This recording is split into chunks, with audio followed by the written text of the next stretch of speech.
Halo teman-teman, perkenalkan nama lengkap saya Elias Umbunamu dengan NIM 2103010069. Program Studi Administrasi Negara, Fakultas Ilmu Sosial dan Ilmu Politik, Universitas Nusa Cendana.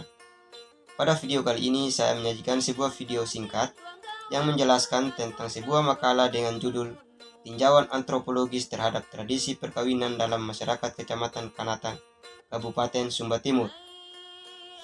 Adapun alasan mengapa saya memilih judul tersebut ialah untuk kita ketahui bersama terhadap tradisi perkawinan adat dalam masyarakat Kecamatan Kanatang, Kabupaten Sumba Timur. Terbelakang dari judul yang saya ambil yaitu budaya pada hakikatnya adalah keseluruhan gagasan dan karya manusia melalui pembelajaran dan pembiasaan beserta keseluruhan dari hasil budi dan karya.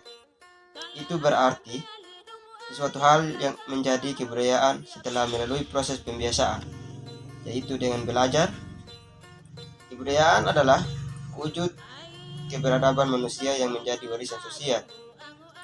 Menurut Petrus Hengumehang, budaya adalah suatu nilai aspek yang hidup di dalam relasi umat manusia yang dijadikan sebagai norma atau kaidah yang harus diikuti dalam kehidupan selagi norma itu sesuai dengan kodrat manusia, baik dalam hubungan manusia dengan Tuhan atau vertikal, maupun hubungan manusia dengan sesama atau horizontal. Dalam masyarakat komunal seperti di Sumba, perkawinan bukan sekedar pembentukan keluarga baru, tapi merupakan penyatuan keluarga besar. Perkawinan dalam masyarakat Sumba Timur dapat dikategorikan sebagai perkawinan eksogami, yaitu perkawinan di luar suku. Artinya, dilarang adanya perkawinan satu suku. Pernikahan dengan sesama anggota atau marga juga dilarang keras, bahkan dianggap sebagai perilaku yang incest, yang mendatangkan malapetaka, yang hanya bisa dipulihkan melalui upacara pemujaan. Pelanggaran-pelanggaran yang lain misalnya perselingkuhan atau hubungan di luar nikah biasanya diselesaikan dengan denda atau dalam bahasa Sumbanya palohu, karena dianggap sebagai penerus garis darah yang hanya mengalir lewat perempuan. Kedudukan Yera selalu lebih tinggi dari anak kawini, sehingga pihak Yera atau pemberi istri berwenang menentukan besarnya mas kawin atau belis yang harus diberikan pada pihak laki-laki. Berdasarkan latar belakang, sehingga saya ingin mengkaji tentang tinjauan antropologis terhadap tradisi perkawinan adat dalam masyarakat Kecamatan Kanatang, Kabupaten Sumba Timur.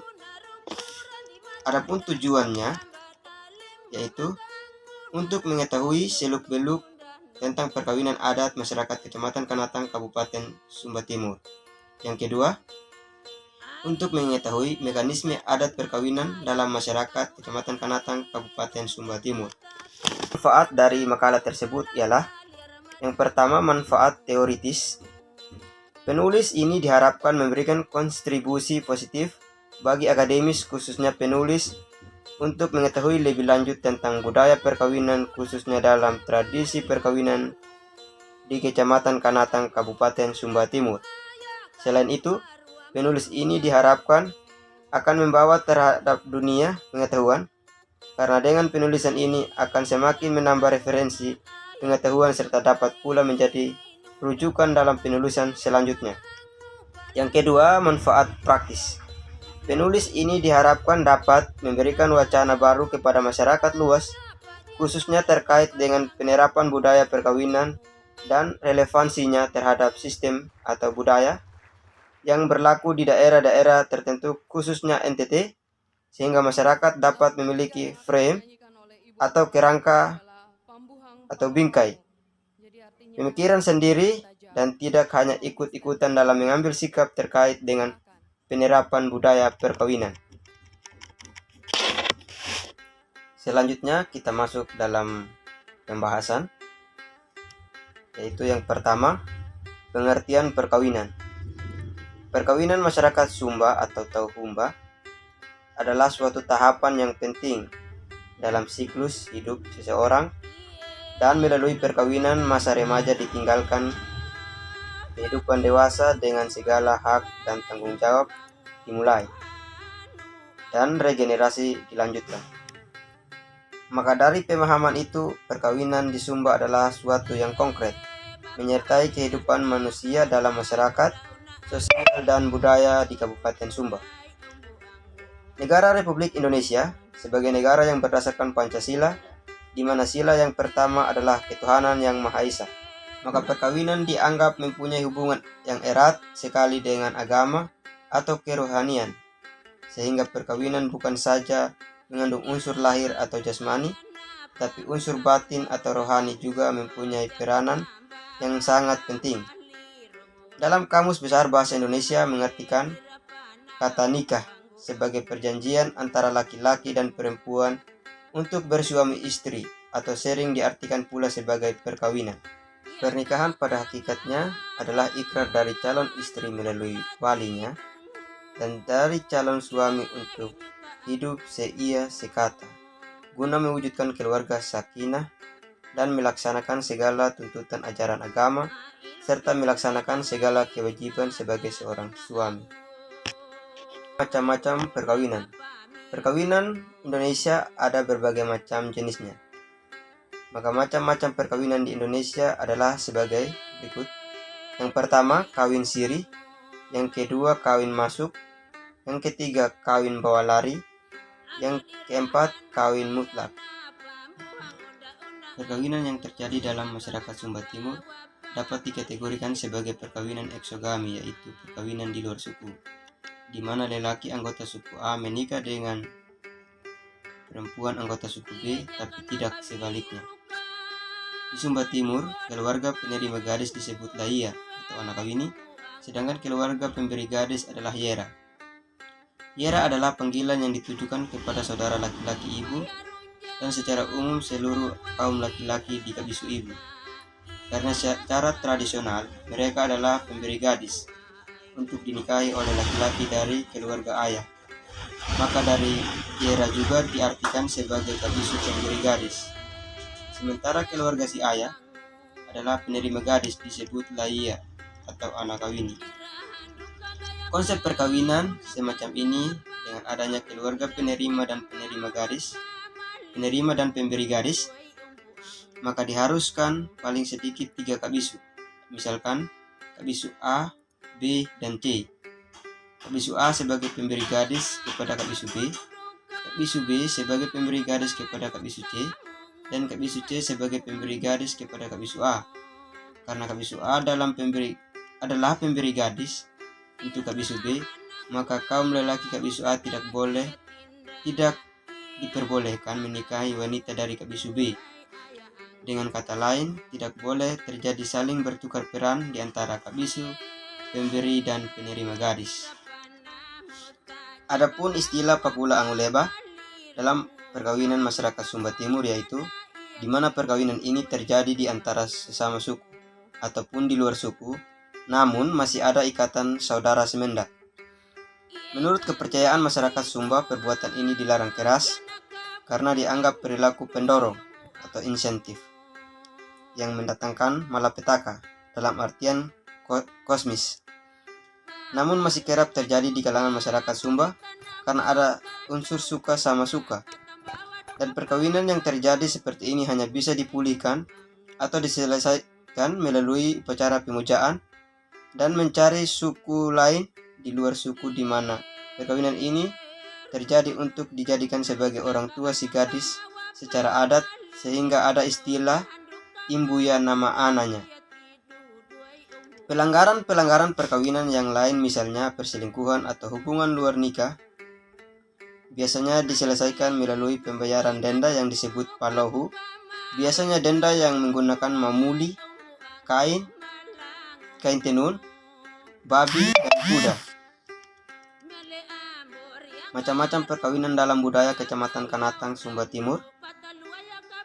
Yang pertama, kawin bawa lari atau palaingandi. Palaingandi adalah perkawinan dalam adat masyarakat Kanatang yang berlangsung karena diawali dengan tidak adanya restu orang tua, sehingga terpaksa laki-laki membawa seorang wanita yang ingin ia nikahi dengan cara keluar dari rumah orang tua wanita dan membawa ke rumahnya. Hal ini biasa diadakan pencarian yang disebut namat dalam bahasa Kanatang, atau secara harfiahnya membuntuti. Setelah itu baru diadakan acara pembelisan dan sampai penyelesaian adat. Yang kedua, Japa Maranggang atau kawin culik. Japa Maranggang adalah adat perkawinan di Kanatang yang terjadi di zaman dulu, di mana seorang laki-laki menculik seorang wanita. Tiga laki-laki itu ingin memperistri perempuan tersebut. Penculikan itu biasa terjadi di padang pada saat perempuan pergi timba air di mata air dan pergi mencari kayu di hutan. Yang ketiga, kawin hangera atau papohong.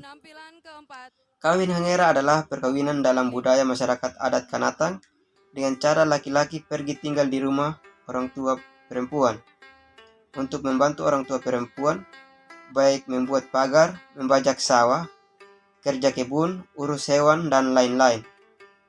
Perkawinan ini bisa disebut juga papohong, dan laki-laki biasanya memperistri yang merupakan anak dari saudara kandung ibunya, atau kata lain, kawin dengan anak om. Yang keempat, kawin dingir atau pahungang. Kawin dingir atau pahungang adalah adat perkawinan dalam masyarakat adat Kanatang yang dilalui apabila orang tua dan keluarga wanita belum mengetahui keberadaan hubungan calon mempelai sehingga laki-laki ingin pergi ke rumah orang tua perempuan untuk diadakan memperlihatkan diri terhadap keluarga perempuan. Pahungang ini biasa terjadi di malam hari. Dalam adat ini apabila keluarga perempuan sudah mengetahui keberadaan laki-laki di rumah mereka, maka ia akan panggil tetua adat atau jubir untuk menanyakan laki-laki apakah maksudnya ia datang dan tinggal semalam di rumah orang tua perempuan. Maka apabila laki-laki mengutarakan isi hatinya dengan maksud tulus mau memperistri anak mereka, maka orang tua perempuan akan menyuruh juru bicara lagi ke orang tua laki-laki itu untuk menyampaikan keberadaan anak mereka di rumah orang tua perempuan. Apabila dalam tahapan ini sudah diadakan, maka mulai sudah adat belis membelis. Yang kelima, mekanisme perkawinan dalam budaya Kecamatan Kanatang, Kabupaten Sumba Timur. Berikut adalah mekanisme perkawinan dalam Kecamatan Kanatang, Kabupaten Sumba Timur. Yang pertama, peminangan. Peminangan dalam perkawinan di Kecamatan Kanatang, Kabupaten Sumba Timur. Secara umum dalam kampung ini biasanya meminang seorang wanita dengan cara langsung meminang seorang wanita dan membawa belis yang pantas untuk diberikan kepada pihak orang tua mempelai wanita sebagai penghargaan berupa kuda, kerbau, dan mamuli emas. Ada juga peminangan dini. Yang dimaksud peminangan dini dalam sistem yang terjadi di Desa Mondo adalah sejak masa kecil si anak gadis dari seorang raja pihak pemberi istri atau yera, maka bisa juga langsung dipinang secara simbolis dan dibeli sebagian oleh pihak raja mengambil istri atau anak kawin. Untuk memastikan bahwa apabila si gadis itu sudah dewasa, maka si gadis itu akan menjadi istri seorang raja yang sudah meminangnya di waktu gadis tersebut masih kecil. Dalam peminangan ini disebut dalam bahasa Sumba atau Kanatang, yaitu lopakikir, atau dalam bahasa syair adat, pahadang wiribara tongu raukaraki, yang artinya mendirikan larangan agar orang lain tidak boleh meminangnya lagi, dengan ditandai terlebih dahulu dibayar sebagian jumlah belisnya apabila sudah dewasa dan langsung dibelis penuh. Yang kedua, pahungang atau dengir. Pahungang atau dengir merupakan tahapan adat yang dilalui apabila peminangan dini sudah dilalui atau belis dari masa gadis masih kecil. Maka pahungang ini adalah mempelai laki-laki pergi memperlihatkan diri di pihak mempelai wanita dan keluarganya dengan membawa belis berupa kerbau, kuda, dan mamuli emas. Setelah itu baru raja dari mempelai wanita membalasnya dengan menyuruh juru bicara atau unang dari pihak keluarga wanita untuk pergi ke keluarga laki-laki dengan membawa kain atau dalam bahasa Kanatangnya kamba atau malanja untuk membicarakan atau menentukan jadwal penyelesaian adat. Yang ketiga, purungandi. Purungandi adalah mekanisme adat yang metode pelaksanaannya mempelai laki-laki atau pengambil istri membayar belis secara penuh kepada pihak pemberi istri atau yera, dan siap memboyong gadis itu bawa ke rumahnya, dan secara formal sudah legal secara hukum adat untuk menjadikan istri sah. Urungandi ini dalam bahasa syair adat Sumba Kanatang disebut Hondu Mangutapung Tanda Mangunulang atau Paing Bola. Dalam perjalanan sementara mempelai wanita itu diboyong menuju ke kampung raja pihak laki-laki dengan arak-arakan yang diiringi dengan lagu Payo Wai Pahonggung. Ketika sampai di rumah juga akan dinyanyikan lagu yang disebut dengan Anda Uli atau lagu penyambutan untuk sang istri.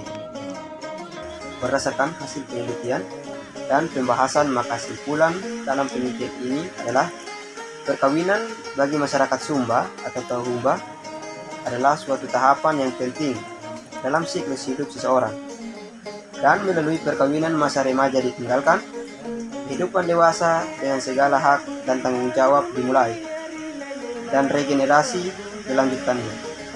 Perkawinan di Indonesia ada berbagai macam jenisnya, yaitu yang pertama kawin siri, yang kedua kawin masuk, yang ketiga kawin bawa lari, yang keempat kawin mutlak. Selanjutnya macam-macam perkawinan menurut adat Sumba Kecamatan Kanatang adalah yang pertama kawin bawa lari atau palaingandi, yang kedua kiapa marang atau kawin culik, yang ketiga kawin hangera atau papohong, yang keempat kawin dingir atau pahungan. Dan yang berikut adalah mekanisme adat perkawinan di Kecamatan Kanatang Kabupaten Sumba Timur, yaitu yang pertama peminangan, kedua pahungan atau dengir, yang ketiga urungandi. Adapun saran dari pembahasan tersebut adalah berdasarkan penulisan dan pembahasan, maka saran dalam penulisan ini adalah perlu ada dan terjalinnya keterlibatan dan kerjasama yang baik antara pihak penegak hukum dan masyarakat. Pihak penegak hukum diharapkan lebih sering melakukan sosialisasi dan penyuluhan ke desa-desa karena masyarakat belum memahami tentang hukum itu sendiri. Hal itu dilakukan untuk membuka alam pikiran masyarakat untuk memodifikasi tradisi sistem perkawinan dalam adat Sumba, misalnya kawin bawa lari.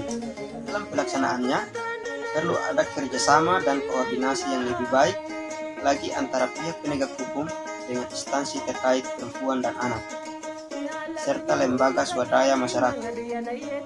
Penegak hukum tidak boleh ditawar-tawar karena tugas utama penegak hukum adalah mewujudkan keadilan. Namun, dalam implementasinya tetap harus dengan cara-cara yang mencerminkan nilai-nilai kemanusiaan. Oleh karena itu, hukum itu sendiri harus difungsikan sebagai sarana memanusiakan manusia, bukan justru dengan cara yang bertentangan dengan nilai-nilai kemanusiaan, yang bahkan perampasan hak asasi manusia. Sistem penegakan hukum yang mempunyai nilai-nilai yang baik adalah yang dapat menjamin kehidupan sosial masyarakat yang lebih berkesejahteraan, berkepastian, dan berkeadilan. Demikianlah pemaparan materi dari saya, semoga bermanfaat untuk kita semua. Mohon maaf jika ada salah kata atau pengucapan dalam pemaparan materi. Sekian dan terima kasih.